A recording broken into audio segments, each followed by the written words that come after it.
শ্রীলেদার থেকে জুতো কিনে আমার পুরো টাকাটাই নষ্ট হলো। হ্যালো এভরিওয়ান, আমি Triparna. Welcome back to my mini. আজ হলো সানডে আর আজকে কার্টুন দেখতে ভীষণ ইচ্ছে করছিল, তাই সকাল সকাল চা খেতে খেতে টেনিদা দেখতে বসে গেলাম। আর আজকে না দুপুরে ছিল আমার সব থেকে পছন্দের মেনু, পোলাও আর চিকেন কষা। তারপর বিকালবেলা রেডি হয়ে বেরিয়ে পড়লাম আমাদের ঘাটে। আর আজকে না ঘাটটা খুব সুন্দর করে সাজিয়েছে, মেবি কিছু একটা অকেশন ছিল হয়তো। তারপর একটু চা খেয়ে বন্ধুদের সাথে ঘাটে একটু আড্ডা মারলাম। আর আজকে আমার একটা জুতো কিনতে যাওয়ার কথা আছে, তাই আমি শুতে চলে গেলাম শ্রীলেদারে। তারপর সেখানে গিয়ে আমি এমনই একটা জুতো কিনে ফেললাম যেটা পরে আমি একদমই হাঁটতে পারছি না।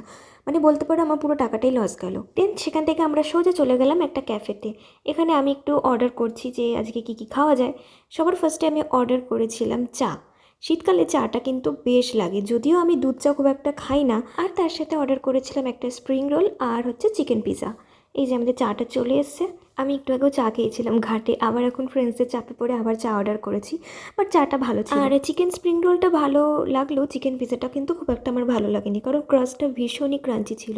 তো ঠিক আছে, আজকের মতো ব্লগটা এখানেই। ব্লগটা কেমন লাগলো আমাকে জানিও।